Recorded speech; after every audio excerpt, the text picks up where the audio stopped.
notre homme qui mûrit. Notre homme, lui, il vieillit. Mais pas le nouveau. Pas le nouveau. Et le nouveau, il est en nous.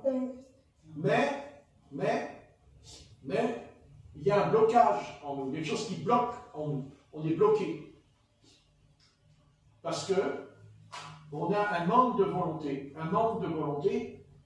Et c'est ce manque de volonté qui fait dire à Dieu, eh bien, il est capable de plonger le monde de le plonger dans une telle catastrophe. Pour nous. Ah ouais. Pour nous, non mais pour nous. Eh oui, possible.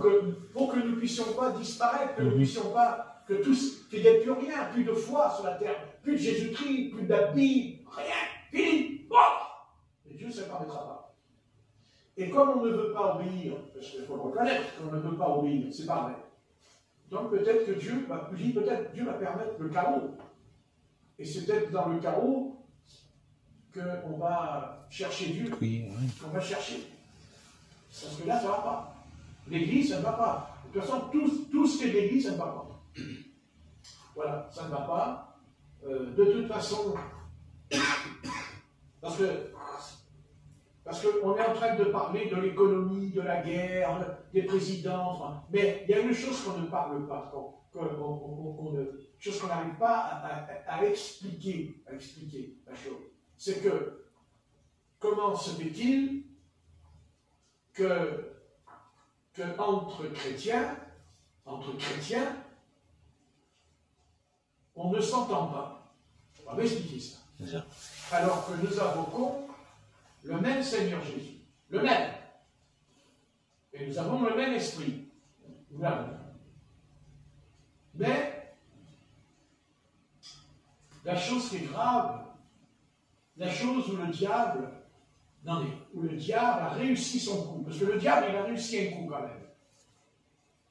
Parce que Satan n'a jamais voulu accepter qu'il a été vaincu. Ça, il n'a pas accepté. Et il sait très bien qu'il a été vaincu par le chef de l'Église, que Jésus-Christ, le chef de l'Église, a été vaincu par le chef de l'Église. Ça, il le sait. Il le sait qu'il a été vaincu. Mais il n'accepte pas. Et il nous a démontré, il nous a fait une démonstration de sa puissance démoniaque à ce que l'Église, le corps du Christ, ne soit pas opérationnel. Qu'il soit divisé, coupé, séparé, où il n'y a pas d'unité. Il a réussi. Il a réussi à faire passer le christianisme dans un état d'apostasie. Il a installé dans le peuple de Dieu l'apostasie. Alors que l'apostasie, normalement, qu'elle soit dans le monde, on peut le concevoir. Dans le monde, on peut le concevoir. Ouais. Mais aujourd'hui, l'apostasie s'est installée dans l'Église. C'est-à-dire qu'il y a des homosexuels dans le monde, mais maintenant nous avons beaucoup d'homosexuels dans les églises et qui sont reconnus, mariés par des pasteurs, protestants, et même pentecôtistes maintenant. Ils commencent à accepter ça. Pourquoi? Parce que Satan n'a jamais accepté qu'il ait été vaincu. Et pendant 21 siècles, pendant tous ces siècles du christianisme, il a constamment empêché que l'œuvre du Seigneur s'accomplisse. Voilà. Et il lutte contre ça. Ça, il lutte. Mais la seule chose qu'il n'a pas pu faire, qu'il ne peut pas faire, ça, il ne peut pas. Il ne peut pas, c'est qu'il ne peut pas détruire le reste. Le reste. Il ne peut pas. Il y a un reste dans l'Église. Comme il y a un reste en Israël, il y a un reste dans l'Église. Et c'est ce reste-là qu'on appelle le petit troupeau. Et ça, il n'a pas pu, il ne peut pas. Ça, il ne peut pas. Ça, c'est certain. Mais il va s'en prendre à nous. Ça, il va s'en prendre à nous. Ça, c'est certain. Et c'est pour ça qu'après, on va aller plus loin, on va aller dans la prédestination, parce que là, après, il faut plonger dans la prédestination. Parce que s'il n'y a pas la prédestination, il n'y en a aucun ce soir ici, aucun restera avec le Christ. Aucun. Personne. C'est tout. Et vous pouvez dire, oui, oui, je vais lutter, je vais combattre. Non, non, non, non, non, non, non, non, non, non, non, non, non. Tu es converti parce que tu étais prédestiné. Tu es sauvé parce que tu es prédestiné. Et si tu invoques le nom du Seigneur avec le Saint-Esprit, c'est parce que tu es prédestiné. Car sans la prédestination, tu ne peux pas invoquer Jésus-Christ par le Saint-Esprit. Même de ta meilleure volonté. Et même en étant prédestiné, il arrive que souvent on est dans le désert spirituellement. Que des fois, on ressent à peine le contact du Saint-Esprit en nous dans la prière. C'est tout juste si on peut rester 1 heure, 2 heures, 3 heures en prière. Tout juste, c'est pas vrai. Vous voyez? Mais il ne peut pas nous anéantir. Ça, il ne peut pas. Et là, il ne peut pas. Mais il va le faire. Il va lancer une attaque contre nous. Ça, il va le faire. Ça, il va le faire. Mais c'est là qu'interviendra l'enlèvement. C'est pour ça qu'il y aura l'enlèvement. Mais attention, toute l'Église ne sera pas enlevée. Seule une partie de l'Église sera enlevée. Et ne jamais oublier que la partie qui va rester sur la terre, qui va connaître, qui va vivre pendant 7 ans, la grande tribulation, cette partie-là, elle va mourir. Elle va mourir. Elle va être détruite.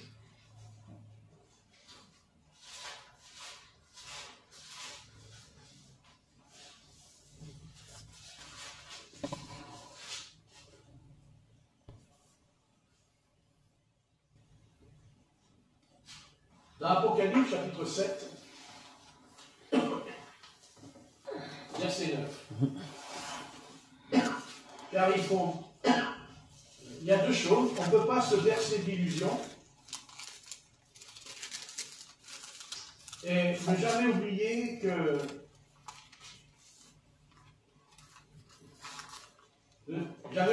le Saint-Esprit, c'est un prophète. Parce que le Saint-Esprit, c'est un prophète. C'est le prophète de l'Église. Et un prophète a pour but d'annoncer, de prédire ce qui va arriver dans le futur. Donc, quand on parle de l'enlèvement de l'Église, on parle toujours du côté où ça va être glorieux et merveilleux. Mais voici ce que dit la prophétie biblique.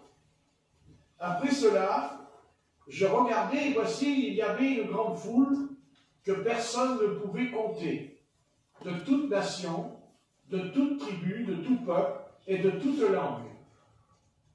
Ils se tenaient devant le trône et devant l'agneau, revêtus de robes blanches et des palmes dans leurs mains. Et ils crièrent d'une voix forte en disant « Le salut est à notre Dieu, qui est assis sur le trône et à l'agneau. » Et tous les anges se tenaient autour du trône, des vieillards et des anges, des vieillards et des 4 êtres vivants. Donc ils se prosternèrent sur leur face devant le trône et ils adorèrent Dieu en disant Amen. La louange, la gloire, la sagesse, l'action de grâce, l'honneur, la puissance et la force soit à notre Dieu au siècle des siècles. Verset 13. Et l'un des vieillards prit la parole et me dit, ceux qui sont revêtus de robes blanches, qui sont-ils et d'où sont-ils venus?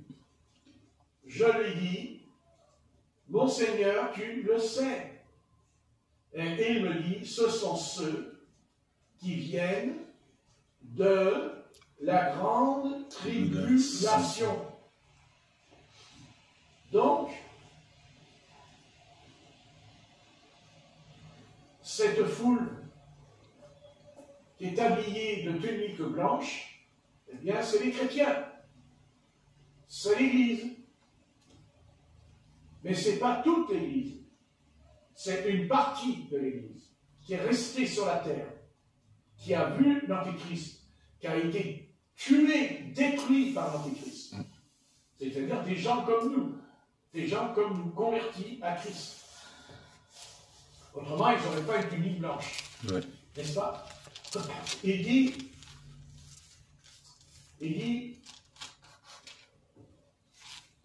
ils ont lavé leur tunique et ils les ont blanchis dans le sang de l'agneau. Donc ça veut dire qu'il y a une partie de l'Église qui va rester sur la terre, qui ne sera pas enlevée dans les nuées à la rencontre de l'époux, et cette Église-là va rester sur la terre. Parce qu'elle ne s'est pas sanctifiée. Parce qu'elle ne marchait pas avec l'Esprit. Elle ne marchait pas selon l'Esprit du Seigneur en elle. Donc, quand il y a un manque de sanctification, quand il n'y a pas la sainteté, à 100%, donc ces croyants-là vont traverser ces 7 années de malheur, ces 7 années où il y aura les 7 anges, avec les 7 trompettes, car chaque ange sonne d'une trompette et il y a un malheur qui s'abat sur la terre, et là, il y a une partie. Là, cette Église-là sera sur la terre. Elle vivra ce grand malheur. Un très grand malheur. Je parle de l'Église de Jésus-Christ. Je parle de l'Église de Jésus-Christ. C'est-à-dire des saints comme nous. Je ne parle pas de l'Église catholique romaine. Je parle de cette Église qui a reconnu Jésus-Christ comme Rédempteur, comme Sauveur, et qui est dans cette Bible par rapport à l'enseignement de l'apôtre Paul dans l'Épître aux Romains. Là, nous parlons de l'Église. Bien sûr. Bien sûr. C'est sûr qu'ils sont sauvés. Ils ont la vie éternelle. Mais, le passage dit, d'où ils viennent, de la grande tribulation. D'où ils viennent. Donc ça veut dire que ces saints-là, ces chrétiens-là, vont rester sur la terre, espérant qu'il n'y en a aucun. J'espère qu'il n'y en a aucun d'entre nous ici qui va rester sur la terre. Oui. J'espère. Qui va rester dans cette période dont le Christ a dit lui-même que s'il n'y avait pas les élus, il ne resterait même plus une personne vivante. Ouais. Hein? Il a même dit que ces temps-là n'ont jamais existé. Jamais existé, même. Hein? Dans l'évangile de Matthieu, au chapitre 24. Donc, il y a ici l'Église de Christ, une Église, mais pas toute l'Église, mais une partie de l'Église, qui est revêtue d'une tunique blanche, qui est sauvée, qui est sanctifiée, ce qui nous ramène à la parabole des 10 vierges, dans Matthieu 25, où il nous est parlé qu'il y a 10 vierges, 5 folles et 5 sages. Ce sont ceux qui viennent de la grande tribulation. Ils ont lavé leurs robes et ils les ont blanchis. Et c'est ça qui est important. Ils les ont blanchis. Donc ça veut dire qu'ils n'étaient pas dans la sainteté, puisqu'ils vont blanchir leur tunique, c'est-à-dire leur âme. Hein? Ils vont blanchir leur salut, parce qu'il y avait un manque de sainteté, de sanctification en eux. C'est ce que dit d'ailleurs la Bible. Nul ne verra le Seigneur sans la sanctification. Donc, ils ont blanchi, voilà. C'est pour cela qu'ils seront devant le trône de Dieu et le servent jour et nuit dans son temple. Vous voyez? Donc, ça veut dire qu'ils vont ressusciter des morts, ils vont mourir. Donc ils connaîtront la résurrection, ils auront droit à la résurrection. Ils ressusciteront. Quand ils ressusciteront, quand Jésus-Christ reviendra la deuxième fois, puisque le Christ va revenir sur les nuées, dans le ciel, il va être dans les nuées, qui bien sûr sera accompagné de signes terrifiants, c'est-à-dire que le soleil va disparaître, la lune va devenir vraiment comme du sang.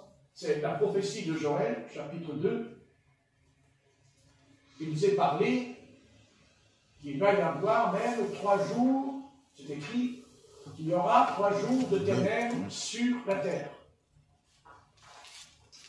Ça, c'est un événement qui va arriver. Il n'y a pas encore, la prophétie ne s'est pas encore accomplie. Donc là, le Seigneur va revenir sur les nuées. C'est clair. Il va revenir comme l'éclair qui part de l'Orient à l'Occident. Ainsi sera l'avènement du Seigneur. Et il nous est dit comme l'éclair. Donc ça veut dire qu'il va y avoir, il va y avoir quelque chose de très très grave qui va se produire. Quelque chose d'unique qui est dans l'Apocalypse, qui se trouve dans l'Apocalypse. Bien sûr, cet événement va s'accomplir aussi par les 4 cavaliers, puisqu'il y a 4 cavaliers dans l'Apocalypse qui sont sur un cheval. Ils ont différentes couleurs. Et ces 4 cavaliers vont apporter de très très grands malheurs sur la terre. Et aussi, il y a les sceaux, parce que pour l'instant, il n'y a qu'un sceau qui a été ouvert. Il n'y en a qu'un qui a été ouvert. C'est le premier sceau qui a été ouvert. Quand il dit qu'est-ce qui est digne d'ouvrir le livre, n'est-ce pas? Et il dit qu'à un moment donné, il y a eu le lion de la tribu de Juda qui a crié. Et c'est l'agneau qui ouvre le livre. Ça, c'est le premier sceau. Mais après, il va y avoir 6 sceaux après, puisqu'il y a 7 sceaux. Et quand on lit les autres sceaux, ce n'est que des malheurs. Par exemple, il y a un sceau qui dit, quand il sera ouvert, qu'une étoile tombera du ciel qu'on nomme absinthe, et qui va contaminer toutes les eaux de la terre. Ça se trouve dans les 7 sceaux, vous lirez. Donc pour l'instant, il n'y a qu'un sceau qui a été ouvert. Ah, et dans ce sceau qui a été ouvert, bien entendu, il dit qu'il y a un cavalier, parce que les 7 sceaux commencent par un cavalier. Il est parlé d'un cavalier au chapitre 6 de l'Apocalypse. Je regardais quand l'agneau ouvrit un des 7 sceaux de l'Apocalypse, Apocalypse 6, verset 1. Je regardais quand l'agneau ouvrit l'un des 7 sceaux, et j'entendis l'un des 4 êtres vivants qui disait comme d'une voix de tonnerre, viens. Je regardais, et voici, parut un cheval blanc. Celui qui le montait avait un arc, une couronne lui fut donnée, et il partit en vainqueur et pour vaincre. Donc ce sceau-là, ce cavalier, c'est l'Antichrist. C'est l'Antichrist. Amen. C'est l'Antichrist, non pas quand il vient là, quand il va venir, il est déjà venu, mais il est en esprit. L'esprit de l'Antichrist est sur la terre. J'ai dit, l'esprit de l'Antichrist est sur la terre. C'est ce que nous dit l'apôtre Jean dans l'évangile de Jean et dans les 3 épîtres qu'il a écrits.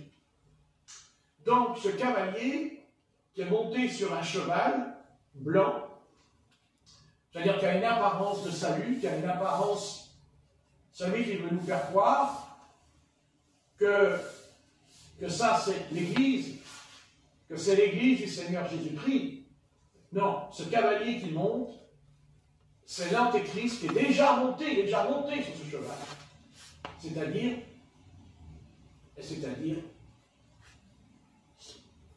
les descendants du pape. L'esprit de cet homme, qu'on appelle le pape, est un empereur. C'est un empereur. Mais cet empereur, c'est Satan.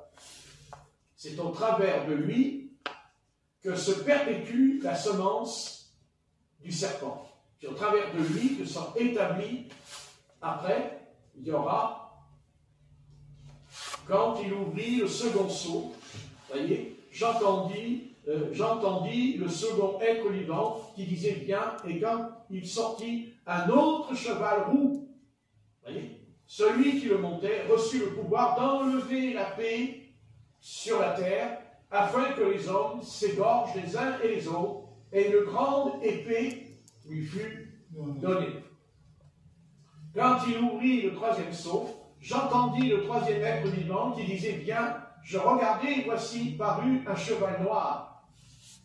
Celui qui le montait tenait une balance dans sa main, et j'entendis au milieu des quatre êtres vivants une voix qui disait, une mesure de blé pour une denier, et 3 mesures d'orge pour un denier, mais ne fait point de mal à l'huile et au vin.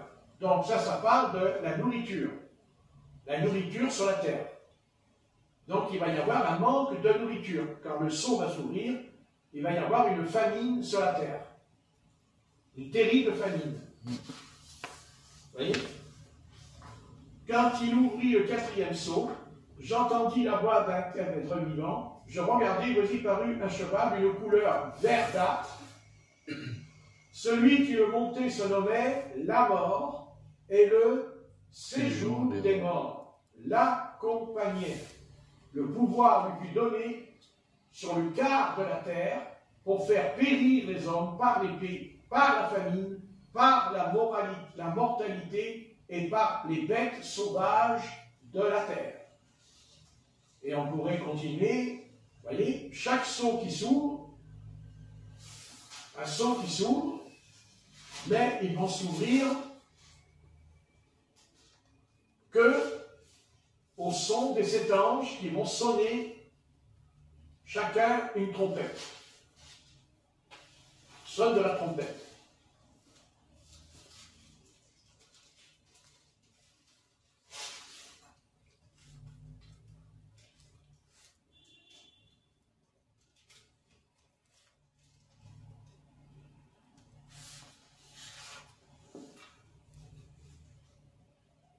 Donc, c'est au chapitre 8 de l'Apocalypse.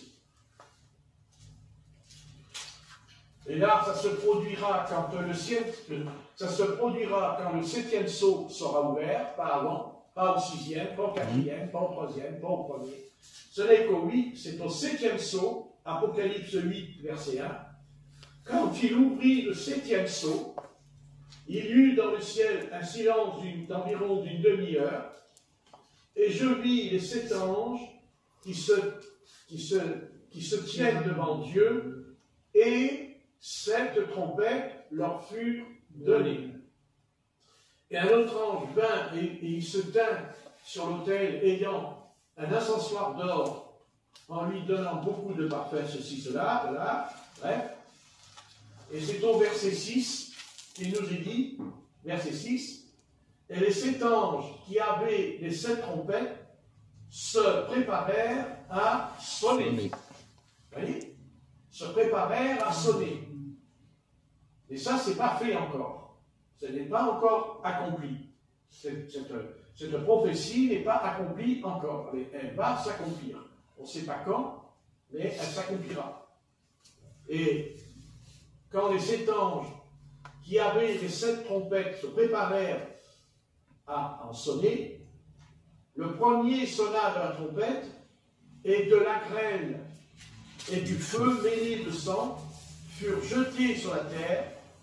Le tiers de la terre fut brûlé, le tiers des arbres fut brûlé, et toute herbe verte fut brûlée.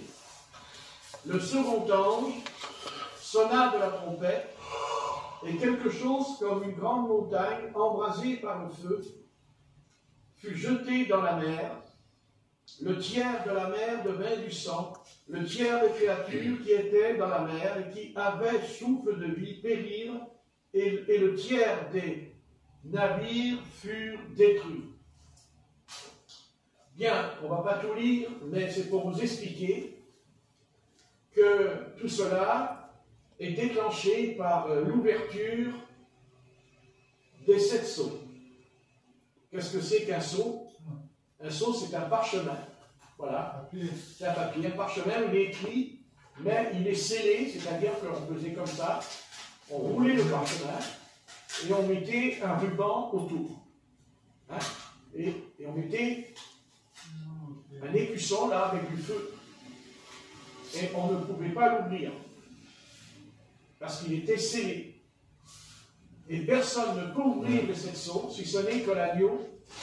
Si ce n'est que l'agneau qui se tient sur le trône, c'est-à-dire notre Seigneur Jésus-Christ, notre Sauveur, qui ouvrira. Et pour l'instant, il y a un sceau qui a été ouvert. C'est certain. C'est quand c'est le cheval où il dit qu'il y a ce cavalier qui est monté sur le premier cheval. Et ce cavalier-là, c'est l'Antéchrist. C'est l'Antéchrist. Et nous pensons il y a beaucoup d'églises qui pensent que ça va se faire là, bientôt quand l'Antéchrist va venir. Mais c'est ça la ruse de Satan. La ruse de Satan, vous savez, Satan, lui, il veut toujours qu'on soit en retard sur les prophéties. Il veut toujours qu'on prenne du retard sur les prophéties. Parce qu'il nous aveugle pour nous empêcher de voir que c'est déjà arrivé, que c'est déjà accompli. Mais nous vivons toujours dans un état de retard par rapport aux prophéties. Et pourquoi? Parce que l'homme religieux, quand il étudie la Bible, il a une faiblesse en lui. C'est qu'il interprète la Bible. Il interprète l'Écriture.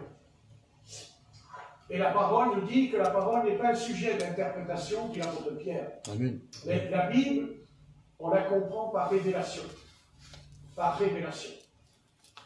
Donc, c'est certain que le premier sceau a été ouvert, le cavalier est monté sur son cheval, et il n'y a pas de doute. Chacun n'est pas obligé d'avaler ce que je dis, hein. On est libre. D'ailleurs, on est obligé de manger des nouilles, hein, que je vais préparer tout à l'heure avec une gruyère. Non, on est libre. Mais je vous tiens à vous dire que cet homme-là, c'est le pape. Et quand je dis le pape, je n'ai pas dit que c'est le pape qu'il y a là maintenant. C'est tous les papes qui sont venus, qui se sont succédés sur le trône du Vatican. Parce que le trône du Vatican, c'est vraiment le trône de Satan. Parce que c'est là que se trouve Babylone. L'ancienne Babylone. Parce que tout est lié à ce mot, à Babylone. Donc, nous sommes très conscients. Satan ne nous a pas eu, en tout cas, il ne nous a pas eu dans ce domaine. Nous savons et nous sommes certains que le pape, c'est là que l'Antéchrist prendra position quand le moment viendra, quand le moment sera fixé. À ce moment-là, il y en aura un qui sera le dernier pape, pas le vent-dernier, le dernier pape sur le trône du Vatican, c'est Satan, qui sera détruit par le souffle de la bouche du Seigneur, puisqu'il détruira l'Antéchrist par le souffle de sa bouche. Ça veut dire que la terre va être soufflée. La terre va être soufflée. C'est-à-dire qu'il va y avoir un vent qui n'a jamais existé sur la terre, un vent qui va venir. Et ça va être déchaîné. Tout ça, c'est lié avec la nature, puisque la nature va jouer son rôle. La nature va mettre en place des événements apocalyptiques, tels que les volcans, les tsunamis, les tremblements de terre, vous voyez, et j'en passe, et le magma qui risque de sortir de la terre avec les volcans, parce qu'il y a le magma. C'est-à-dire, quand le volcan rentre en éruption, il y a la lave qui sort et qui brûle tout. Quand elle descend, elle brûle tout sur son passage. Mais ce sera d'une ampleur planétaire. Ce ne sera pas un endroit qui aura ça, ce sera sur toute la Terre, et il va y avoir des choses très, très graves. Tout ça doit arriver, tout ça s'accomplira. On pourrait essayer de prêcher un petit espoir, une petite lueur, on va dire, de ce que l'homme pourrait empêcher, arrêter ce qui va se passer. Parce que là, on ne parle pas, quand on parle de ça, là, on n'est plus dans une conjoncture où ça va arriver dans 1000 ans ou dans 2000 ans. Là. Non, les 2000 ans, là, il y a longtemps qui se sont accomplis dans le temps, là, dans le livre. Et nous savons que c'est vrai, parce que nous sommes en train de vivre les derniers signes, les signes, les derniers, il y en a eu d'autres avant, mais ça c'est les derniers, les plus virulents. Que maintenant, on ne sait pas quand, parce qu'on ne connaît ni le jour ni l'heure, heureusement, parce que là on risque de ne pas dormir, hein. On ne dormirait plus d'ailleurs, si on savait à quel jour ça va arriver. Mais là nous voyons que Dieu est dans l'obligation d'exercer ses jugements, de punir, non pas l'homme, mais Dieu punit le péché. Dieu frappe le péché. Et comme l'homme collabore avec le péché, et l'homme veut collaborer avec le péché, Dieu sera donc, Dieu tiendra. C'est-à-dire qu'il n'a pas besoin de dire « je vais faire ceci parce que tu as fait cela ». Mais non, je fais ceci parce que je l'ai annoncé avant et parce que j'ai vu avant. C'est-à-dire, j'ai vu il y a 2000 ans en arrière ce que tu allais faire, humanité. Je savais ce que tu allais faire. Je savais qu'il y aurait des millions de jeunes filles qui coucheront ensemble dans le lit. Je sais qu'il y aura des millions d'hommes qui coucheront ensemble dans le lit. Je sais ces choses. Et je n'ai pas attendu très longtemps. Et Dieu sait qu'à l'époque d'Abraham, il y en avait des homosexuels, on le sait, à Gomorrhe et à Sodome. Mais ce n'est qu'une minorité, une petite minorité à l'époque. Puisqu'à l'époque, la Bible est confrontée à une histoire qui se passe en Mésopotamie, au Proche-Orient, là, c'est le Proche-Orient. On ne parle pas de l'Europe, là, au temps d'Abraham. On ne parle pas de l'Amérique, je ne savais pas que ça existait, même pas découvert.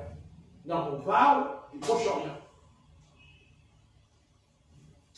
Donc, si Dieu a envoyé le feu du ciel pour exterminer cette race de serpents et de vipères, cette race-là d'hommes, qui d'ailleurs n'ont pas hésité à dire à Lot, fais-nous sortir ces deux hommes afin qu'on couche avec eux. Et Lot a répondu, tu allais dire, mais comment tu sais que c'est ça? Parce que Lot, tu as dit, prenez les deux filles. Bon, pour faire autrement, de penser que c'était ça, que c'était des rapports sexuels, puisqu'il a dit, prenez les deux filles.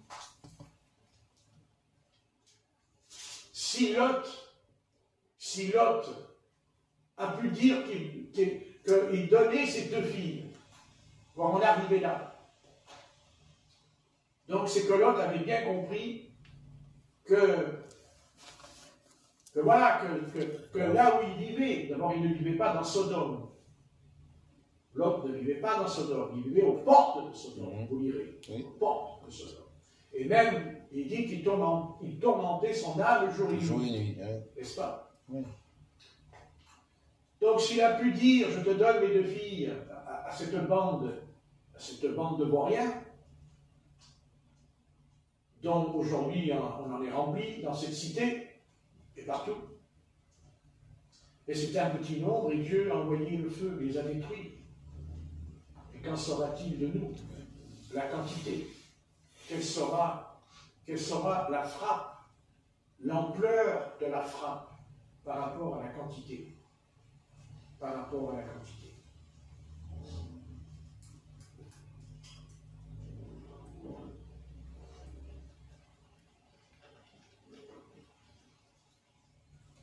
Bien sûr, Dieu n'a pas besoin des armes nucléaires, Dieu n'a pas besoin des ogives nucléaires pour punir cette civilisation. Il n'en a pas besoin. Il est assez grand pour le faire lui-même. Et il le fera. Mais de lui-même. Parce que l'apôtre Pierre nous dit que Dieu enverra le feu qui descendra du ciel. Il l'a dit, le feu viendra du ciel. Ce qui veut dire qu'il y a du feu là-haut. Il y a du soufre là-haut. Il y a quelque chose que les savants ne savent pas. Oui, ils le savent, mais ils ne veulent pas nous le dire aussi. C'est possible qu'ils savent quelque chose. C'est peut-être pour ça qu'ils y vont tant là-haut. Parce que peut-être qu'ils cherchent quelque chose. Mais de toute façon, ils peuvent chercher tant qu'ils veulent. Ils ne trouveront rien. Pour la simple raison que nous-mêmes, nous ne pouvons pas voir les morts qui nous ont quittés. Donc, si on ne peut pas voir les morts qui nous ont quittés, c'est qu'il y a quelque chose qu'on appelle un rideau, un voile, qui nous empêche de les voir. Il en est pareil. Il peut y avoir là-haut, dans le ciel, quelque chose qu'on ne sait pas, une réserve que Dieu a fait, une réserve. Et qu'il n'a qu'un mot à dire et il lâche des coups dans l'espace. D'ailleurs, on n'aurait même pas eu le temps de réagir là maintenant. On n'aurait même pas le temps de se lever pour descendre dans la rue, qu'on saurait brûler instantanément, comme ce qu'il y a eu à Pompéi avec le volcan. Vous savez, quand on parle de prédiction, quand on parle de l'avenir, quand on parle de tout ce qui va arriver pour l'Église, pour les nations, pour Israël, je ne veux pas oublier Israël aussi, vous voyez ce que je veux dire? Vous savez, il y a une chose pour moi que je retiens. Quelque chose qui me travaille. Quelque chose qui me travaille beaucoup. C'est que tout ce qu'on peut lire, tout ce qu'on a appris, vous savez, notre pire ennemi, notre pire adversaire, c'est qu'on ne sait pas à quelle heure ça va arriver. C'est-à-dire que ça peut arriver pendant que je prêche, ce que je viens de dire. Vous voyez, le fait de ne pas y penser, le fait de ne pas se préparer, c'est déjà pour nous une part que nous sommes séduits. On est séduits par l'ennemi. Car je vous ai dit qu'il n'a pas accepté d'être vaincu, mais il veut être vainqueur. Et notre pire ennemi ce soir, notre pire adversaire ce soir, notre pire adversaire, c'est qu'on ne sait pas, on sait que ça va arriver, mais on ne sait pas quand. Et notre adversaire, c'est de ne pas veiller et de ne pas prier tous les jours. Parce que, vous savez, Dieu n'est pas comme nous. Dieu est un être, il peut attendre 1000 ans, 2000 ans, 6000 ans, que sais-je. Dieu, lui, il a le temps, il prend son temps. Mais l'apôtre Paul nous dit que Dieu s'est fixé, c'est marqué, il s'est fixé un jour dans Thessaloniciens. Il dit Dieu s'est fixé un jour pour exercer ses jugements. Et le texte dit fixé un jour. Donc il y a un jour dans l'histoire des jours de l'humanité, comme ce soir, on est dimanche, demain on est lundi, mardi. et chaque jour défile. Mais il y a un jour, là, dans la Bible, il y a un jour, là, dans la Bible, qui s'appelle le jour de l'Éternel, le jour de jugement.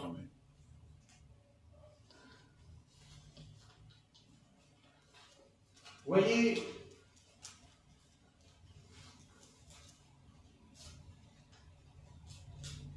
le pire ennemi, c'est la surprise. C'est d'être surpris et pris en défaut. D'ailleurs, c'est ce qui s'est passé en 1939 avec l'Allemagne. Quand Hitler a lancé son armée contre nous, personne ne pensait, personne ne crut, ni les généraux, aucun, ne crut un instant que les Allemands, que les nazis pouvaient rentrer en France. Que c'était impossible parce qu'il y avait la ligne imaginée. Et pourtant, ils sont rentrés. Ils sont passés par la Belgique, les Ardennes, ils ont franchi les Ardennes, traversé les forêts. Personne. Ça s'appelle la surprise. Mais non seulement Hitler nous a surpris, mais il a été rapide. Rapide. Et c'est ce qui va se passer. C'est ce qui va se passer. Et je vous dis, faites bien attention. Et faites bien attention. Parce que soit on sera prêt, on est prêt, on n'est pas prêt parce qu'on en parle ce soir. Non, être prêt, c'est un état. C'est un état de vie. Nous avons un état de vie. On a un état. Demain, on va se lever à telle heure, on va se laver, on va manger, on va partir. Le soir, on va rentrer. Mais ça, on le fait tous les jours. Maintenant, il peut y avoir une interruption quand on est malade. Mais personne ne peut prévoir qu'on va tomber malade. Personne ne peut savoir qu'on peut mourir. N'est-ce pas? Personne. Et notre ennemi, c'est qu'on est, comment? On est rassuré, après tout, que ça arrivera, mais n'y pensons pas, et vivons une bonne vie mondaine.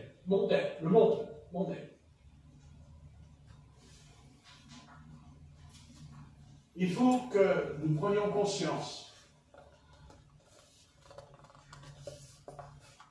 que ce n'est pas ce soir que nous sommes entrés dans la déflagration du monde. Ça fait un moment qu'on est entré. Et que nous vivons, nous sommes sur un chemin ce soir, depuis un moment, pas comme ça, depuis un moment, on est sur ce chemin, sur cette pente.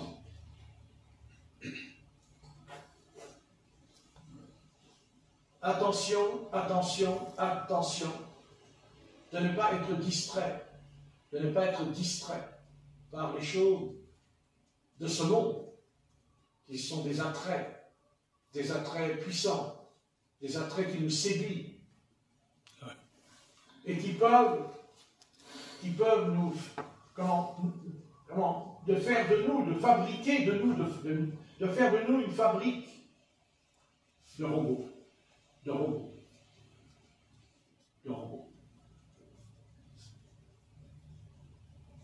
Et nous constatons que l'humanité est en train de plonger dans la piscine, d'entrer dans la piscine et de plonger, à être un être robotisé, manipulé, téléguidé, surveillé, pas seulement à l'extérieur, mais à l'intérieur de nous, et donc, vous le savez, avec les vaccins.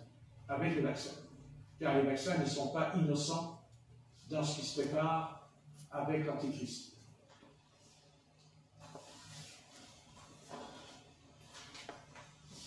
Satan a absolument besoin a besoin de l'humanité pour accomplir ses desseins. Il ne peut pas faire son plan démoniaque. Il a besoin de l'humanité.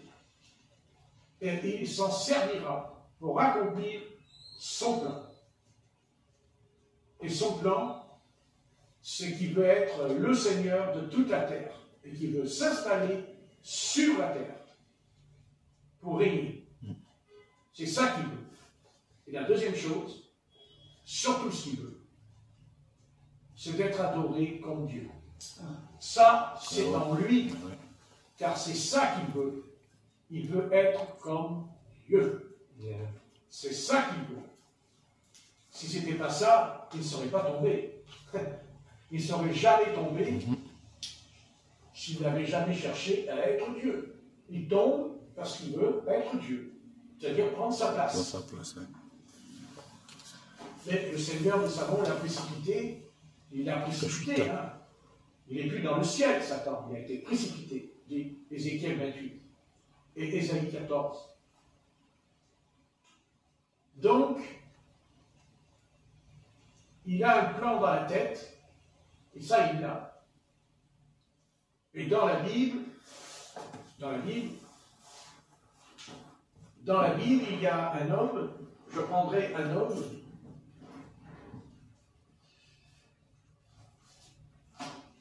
parce que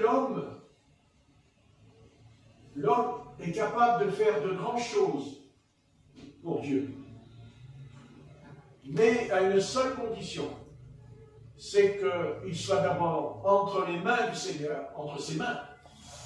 Deuxièmement, qu'il se laisse contrôler. Contrôler. Le contrôle.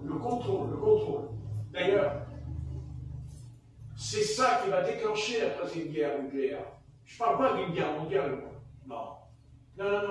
J'ai dépassé le mot. Une guerre nucléaire. Pas la même chose. Nucléaire, ça veut dire rapide. Rapide comme l'éclair.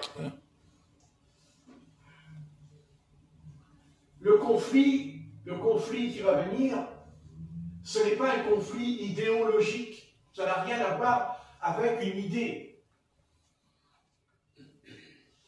Ce n'est pas une idée. La Deuxième Guerre mondiale, c'est une guerre idéologique. On combattait les nazis. On combattait la dictature. On combattait pour être libre. Mais aujourd'hui, la bagarre qui vient aujourd'hui, ce n'est pas une question d'être libre. La question, elle n'est pas là. Aujourd'hui, c'est qu'ils veulent nous contrôler. C'est-à-dire, ils veulent contrôler notre esprit. Ils n'en sont pas encore arrivés là, mais ça va venir. Parce qu'ils auront le secours des démons qui vont venir. Parce que dans le monde, il n'y a pas que les animaux. Dans le monde, il n'y a pas que les hommes. Il y a les démons et les anges. Parce qu'il y a deux mondes. Il y a deux mondes. Le royaume du Seigneur et le royaume de Satan. Donc Satan, en tant que prince des ténèbres, prince de l'air, il veut contrôler les habitants de la terre. Il veut être à la tête. Il veut s'emparer de la terre. Il veut la terre. Il veut la terre. Il veut toute la terre. D'ailleurs, il l'a dit. Quand l'Éternel dit à Satan dans Job, chapitre 1, chapitre 2, il dit, d'où viens-tu, Satan? Il dit, l'Éternel va parcourir la terre. Parcourir la terre. Et quand il parcourt la terre, Dieu va lui poser une question. Et Dieu va lui dire, as-tu remarqué mon serviteur Job? As-tu remarqué mon serviteur Job? Il a dit, j'ai rien vu. Et bien sûr qu'il avait vu. Parce que s'il n'avait pas vu, il n'aurait pas frappé d'un ulcère malade. N'est-ce pas? Donc il l'a vu. Mais ce qui s'est passé pour Job, c'est ce qui se passe pour nous. Chacun de nous ici est concerné par cette histoire dans notre vie personnelle. Satan nous observe, Satan nous écoute, Satan nous épie, Satan regarde ce qu'on dit, ce qu'on fait, il regarde dans quel état on est pour qu'il puisse agir. Parce qu'il a le pouvoir d'agir. avec la permission du Seigneur. On est clair là-dessus. Heureusement pour nous d'ailleurs, parce qu'on serait tous morts, on ne serait pas là ce soir. N'est-ce pas? Donc, il y a quelque chose que l'apôtre Paul nous explique. Il nous dit qu'à la fin des temps, qui avait déjà commencé à son époque, ne croyez pas que la fin des temps, c'est maintenant. Ça a commencé à son époque, bien sûr. Et l'apôtre Paul nous dit quelque chose. Il dit la folie des hommes. Il dit la folie des hommes. Et bien sûr, il dit et la folie du Seigneur. Il y aurait dit de fous sur la terre, on n'en sait rien. Je ne crois pas. En tout cas, il y en a un qui est fou, ça c'est sûr. C'est le diable. C'est certain. Mais le diable n'est pas seul dans sa folie. Car il veut entraîner l'humanité. Il veut entraîner les hommes dans sa folie.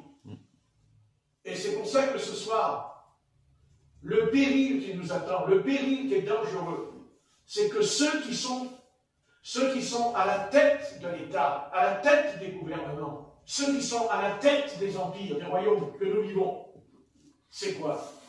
C'est que leur esprit, leur intelligence est contrôlée par un mauvais esprit en ce moment. Il y a un mauvais esprit en eux.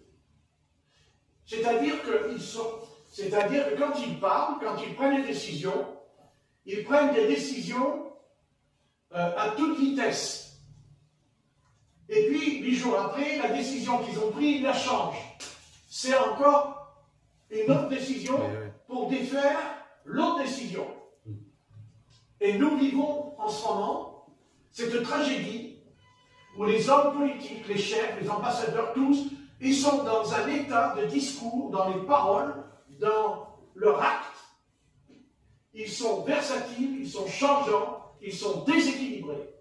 Et pourtant, et je parle des hommes politiques. Vous savez ce qui s'est passé dans le bureau avec le président ukrainien et le président des États-Unis, quand on a vu ce qui s'est passé tous les deux dans le bureau, eh bien c'est inquiétant. Très inquiétant. Très inquiétant, parce que nous avons là, non pas deux voyous. Nous comprenons que deux voyous peuvent se disputer. Nous comprenons que deux voisins peuvent se disputer sur le palier. Nous comprenons qu'on peut se disputer dans la rue. Mais là, nous avons affaire à deux chefs d'État. Nous avons affaire à deux responsables de toute la Terre, de toute la planète, qui détiennent en leurs mains une mallette qui s'appelle l'arme nucléaire.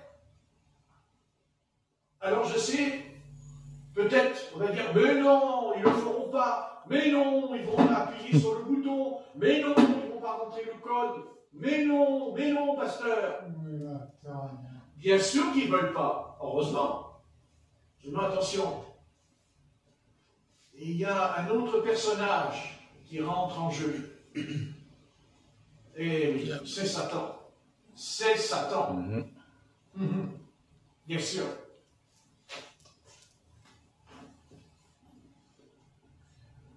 Nous sommes entrés dans une conjoncture la plus dangereuse de toute l'histoire de l'humanité.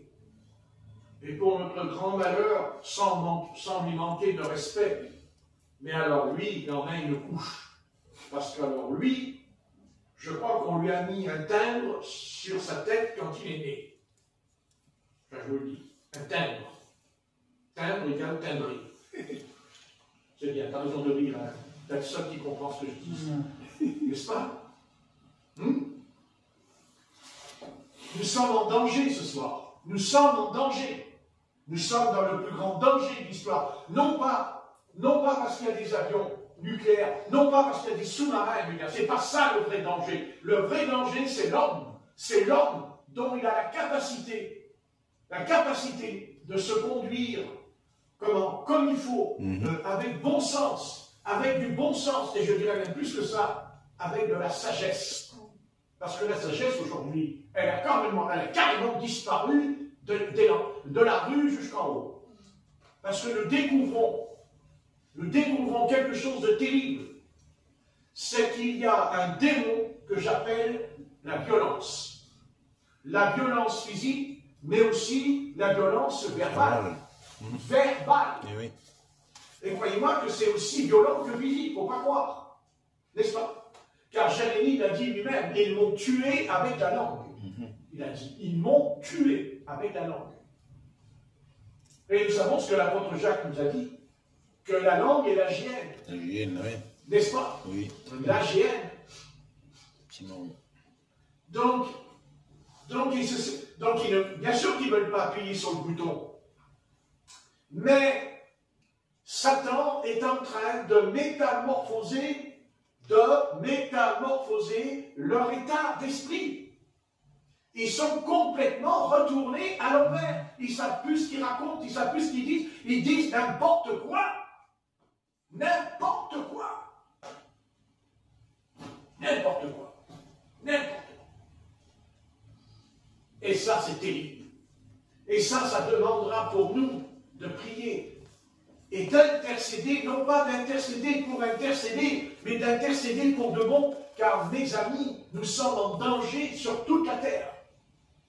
Parce qu'il suffit d'un homme ou d'une femme que d'un seul coup, le démon, il rentre dedans et ça part. Et ça part.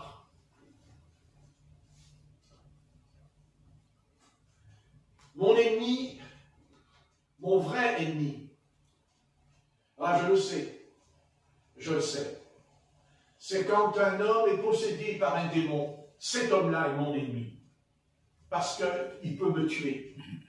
Certes, c'est Satan, lui, qui va me tuer, mais lui, il va être le canal, il va être l'instrument pour me tuer. Et là, je parle d'une échelle petite.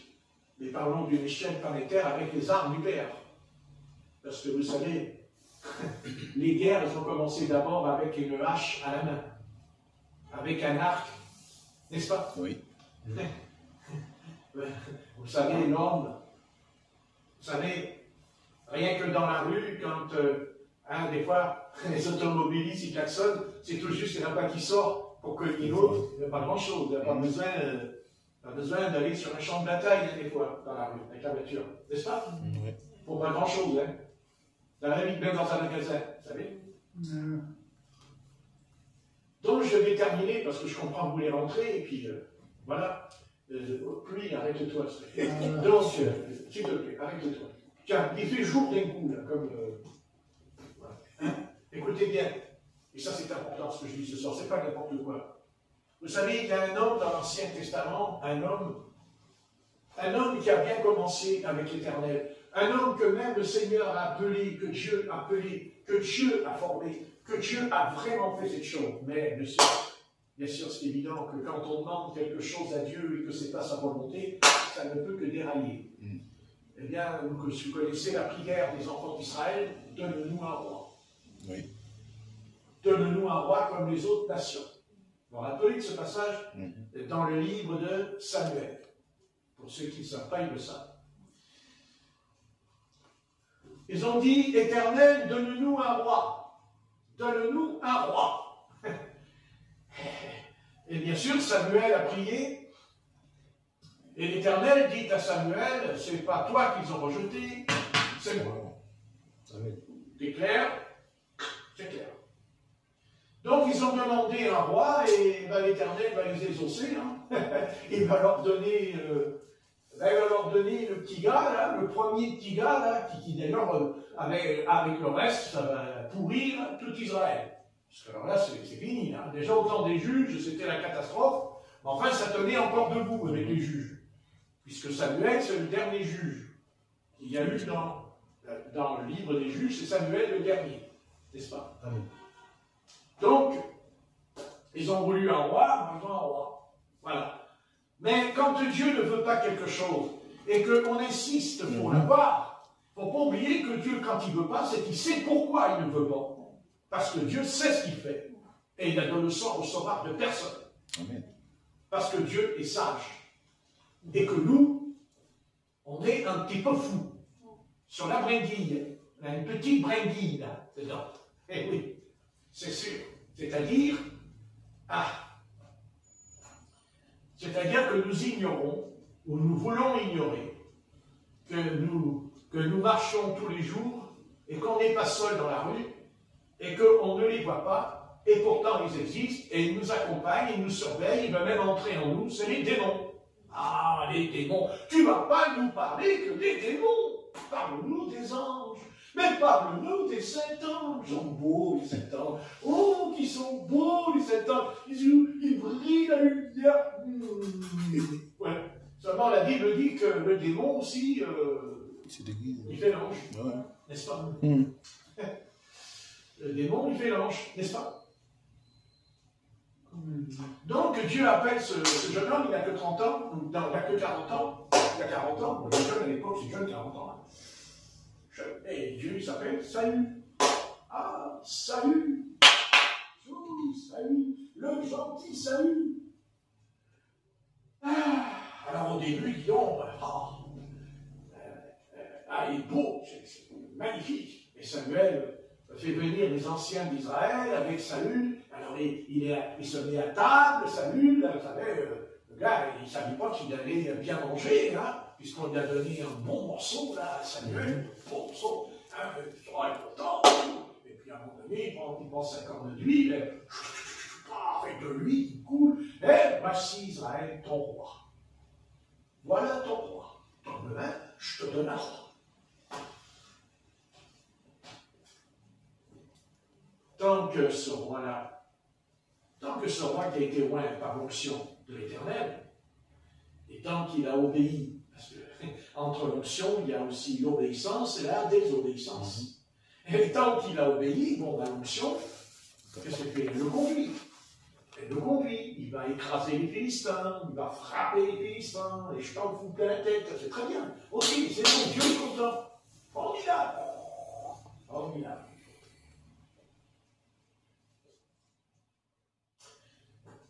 Mais cet homme-là, ce roi, va désobéir à 2 reprises, parce qu'il désobéit 2 fois au sujet des brebis. 2 fois. Il y a 2 passages différents avec Samuel. La première fois, Dieu, il désobéit. Allez. Le Seigneur, il dit rien. Le Seigneur, il dit rien, il laisse faire. La première fois. La deuxième fois, non. Ah, la deuxième fois. Pas la deuxième fois. Ah, la deuxième fois, il dit non. Non. Non. Et là, par contre, il y a un drame qui va se produire, un changement va se produire en lui. C'est qu'un mauvais esprit va rentrer en lui. Et quand il rentre en lui, le mauvais esprit, c'est-à-dire le démon, il se prend un démon, hein. Et quand le démon il rentre en lui, parce que c'est un démon important, puisque c'est un démon qui était un chef, un prince, puisqu'il lui-même était roi. Il n'est pas pu rentrer dans le démon. Non. Il n'est pas rentré en lui un démon de clochard. Parce qu'il y a des démons qui créent que vous soyez un clochard, que vous soyez dans la misère par terre. Il y a aussi des démons qui veulent de vous des présidents, des chefs d'État. Donc, le démon, il rentre en lui, vous voyez, il rentre en lui. Voilà. Seulement, c'est plus le même homme. C'est plus le même homme. Et cet homme-là va changer. Et cet homme-là va être déséquilibré. Et cet homme-là est dangereux. Et il est dangereux. Parce qu'un jour, David était avec lui. Et que Saül a pris la lance. Et il a jeté la lance contre lui pour le tuer. Quand David jouait de l'harpe. Attention. Attention. Je prends cette image parce que je sens bien qu'en ce moment, il y a des hommes et des femmes en ce moment qui ont cet esprit comme Saül. Ils ne sont pas, excusez-moi, mais il y a quelque chose qui tourne pas rond en eux. Et c'est ça le danger. Jusqu'où ils iront. C'est-à-dire, jusqu'où leur état d'esprit ira. Et c'est ce qui est arrivé pour Saül vis-à-vis de David. Pour David. Vous voyez,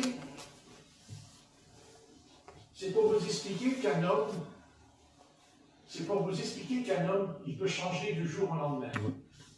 C'est pour vous dire qu'un homme peut être très positif, très intelligent, très sage. Un homme qui peut prendre de bonnes décisions dans ses jugements. On dit merci mon Dieu, c'est formidable, cet homme de Dieu, même cet homme des hommes de Dieu, c'est formidable. Mais à un moment donné, s'il y a là un mauvais esprit qui vient, là il y a quelque chose qui va changer.